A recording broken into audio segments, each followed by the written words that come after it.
the beginning that the lesson I'm sharing today is not the lesson I had planned on this week. Typically, I have my lesson titles planned weeks in advance, and I usually start on Monday, as I did this week, with the lesson I had planned for this week, prepared it, had it all planned out, everything done. But on Friday, I just kind of woke up with the burden on my heart. You know, over the last week, I've had several of you in our family, some here today, some not here, who just have shared burdens that you're dealing with in your lives, just challenges that you're facing. And I've been praying about those things, and those things have kind of been on my heart. And so Friday, I just decided to go a different direction. I decided to share something with you this morning that hopefully will help some who are dealing with challenges in your lives today. As a result, you get a bonus today. It'll be a brief lesson. But I just want to share some things today because I believe that each one of us has those moments in our lives when we just feel like we found ourselves in difficult places and difficult challenges in our lives. Have you ever heard someone use the term, life is the pits? You know, just life is the pits, right? And sometimes we kind of feel that way, don't we? That life is just a pits. Well, really the reality is that life is a series of pits. We find ourselves in one, and then we get out of that one, we find ourselves in another. I'm sure that term has special meaning to 9 Pennsylvania coal miners. About 21 years ago, I think, these 9 Pennsylvania coal miners found themselves stuck in a mine. There had been a collapse. They were stuck in the mine. It had filled up with water, and so most of their bodies were submerged in water. And over time, they were finding it harder and harder to breathe, and so they all wrote goodbye notes to their families, and then they waited for the end. They all had resigned themselves to the fact that they weren't going to make it out.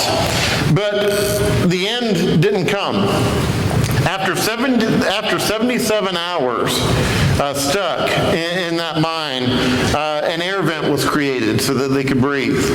And then an escape tunnel was created so they could be released out of that tunnel.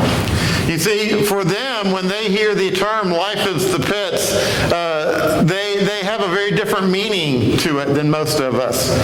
But there's a similar story in the book of Psalms.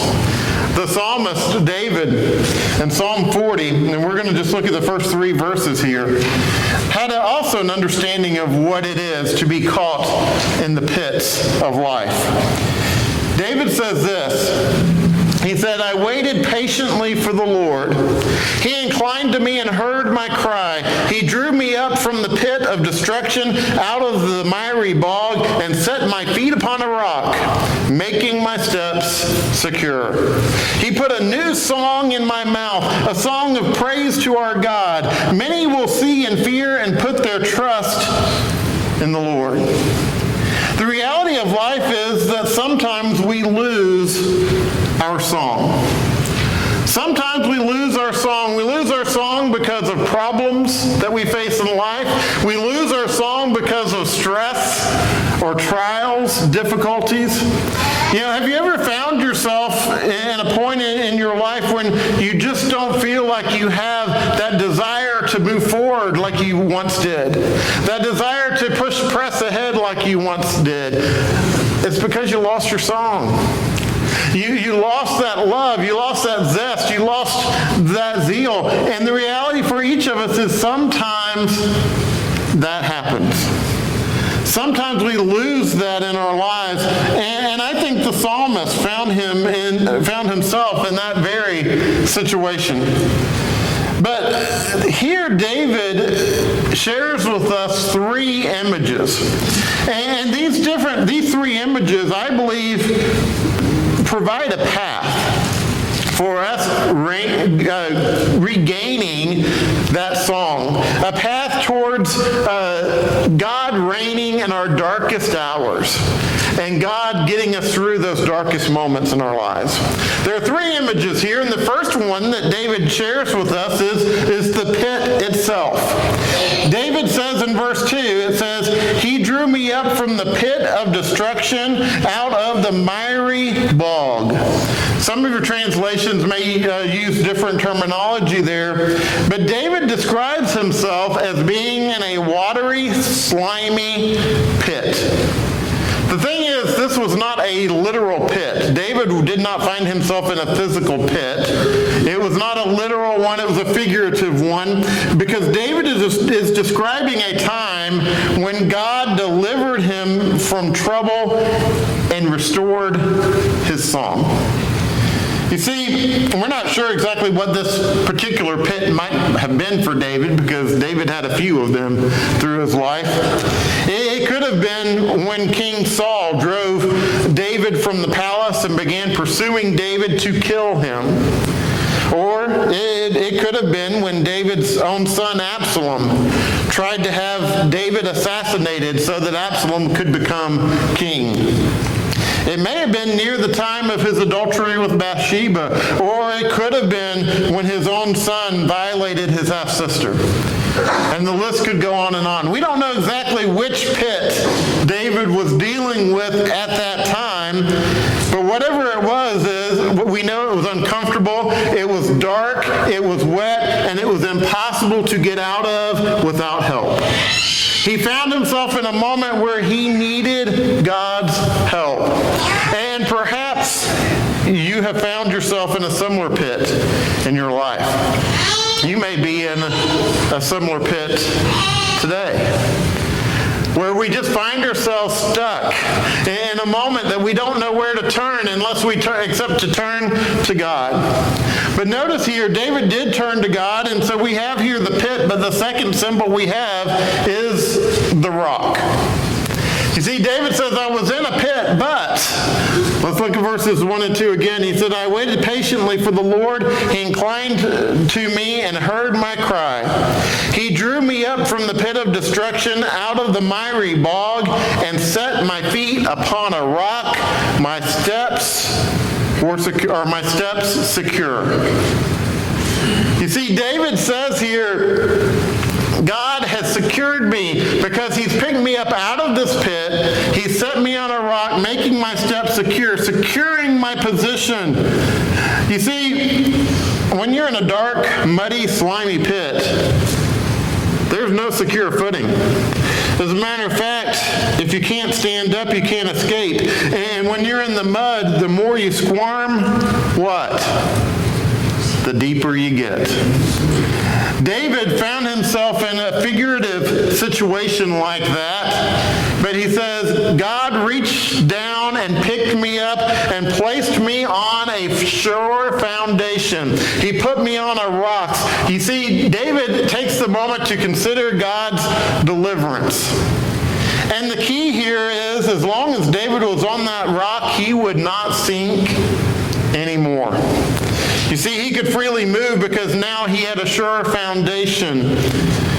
You see, in our lives, living life is going to bring pits.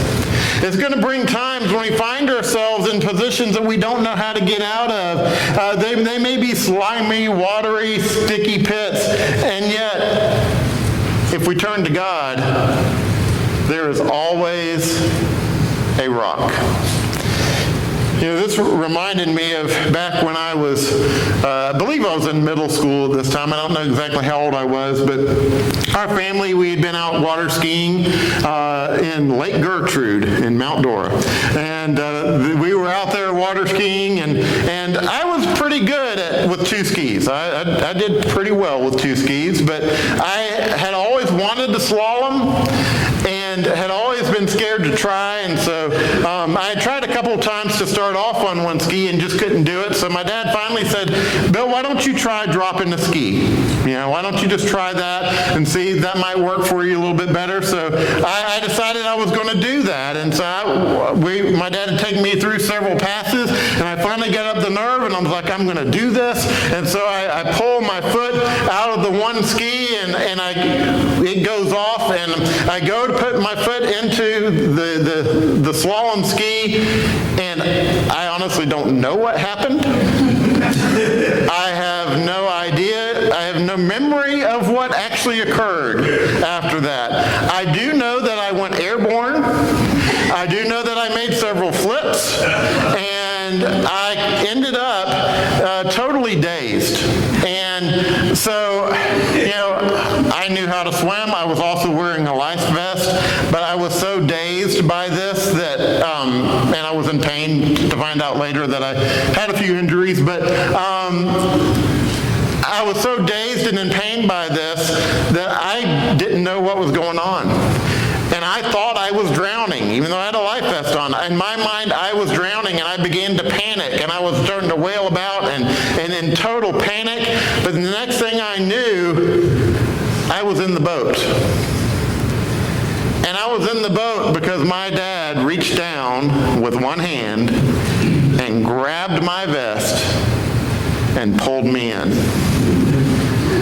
You see, our Father in heaven, when He finds us in moments of despair, He reaches down and He grabs us. Why? Because we are His children, and He loves us.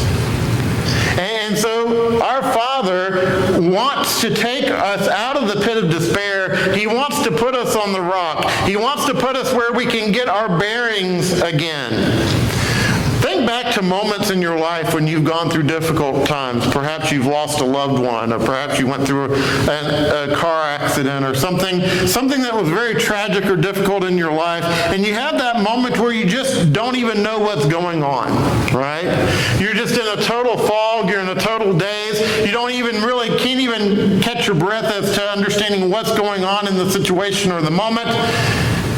But then there comes that moment where you have clarity. And you have that moment where the fog kind of clears and you say, oh, okay, I know what's going on now. I'm going to be okay. Folks, that's your Father picking you up and putting you on the rock and saying, you're going to be all right. You're going to get through this.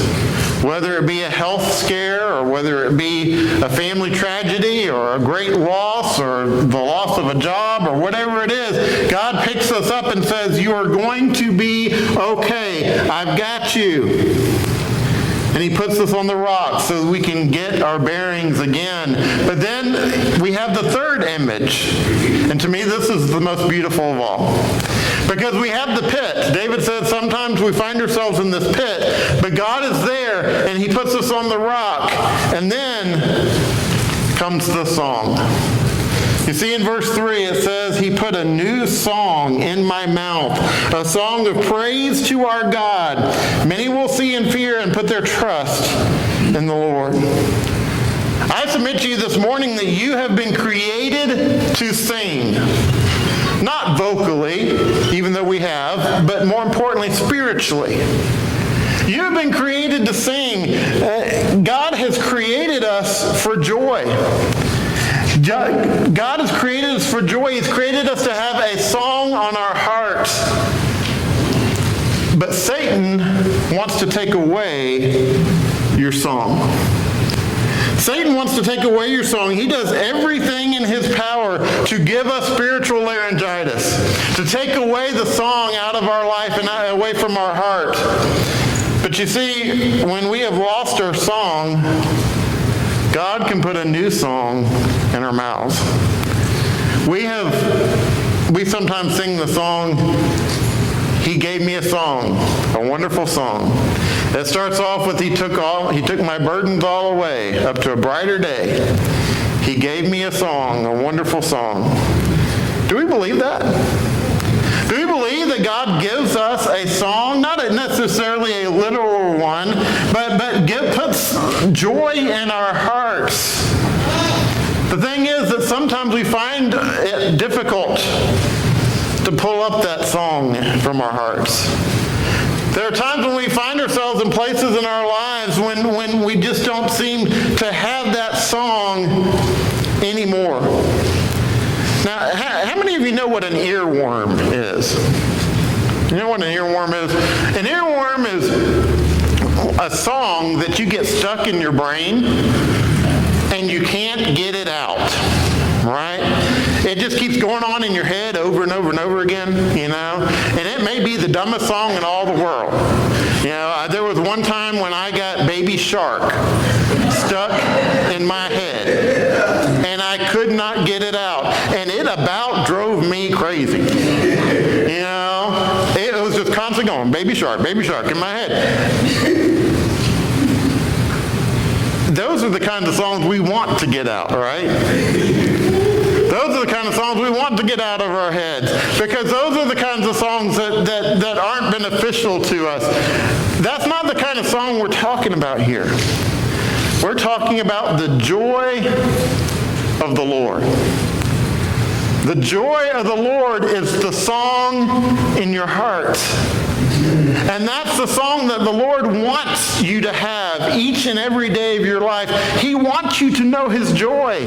He wants you to know His peace. But you see, that can only happen when we stand on the rock. It can only happen when we truly allow God to reign in our lives, even in our darkest moments.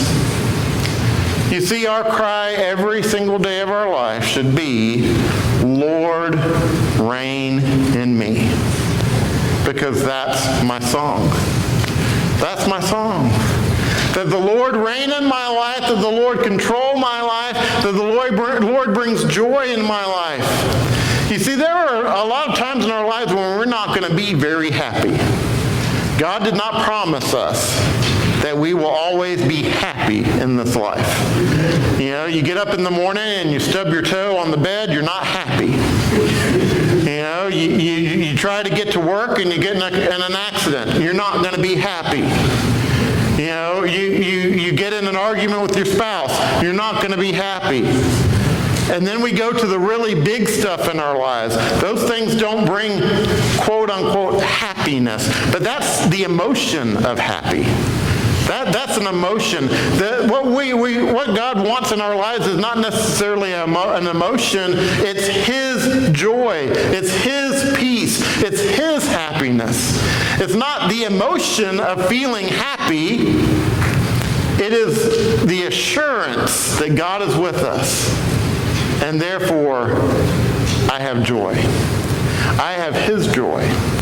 But that only comes when the Lord reigns in our lives, even through those difficult moments, those challenging times. And it may be that you're here this morning and you're going through one of those pit moments in your life. It may be that you got up this morning and you may have said, life is the pits. But it doesn't have to be. If we have the Lord's joy in our hearts and in our lives.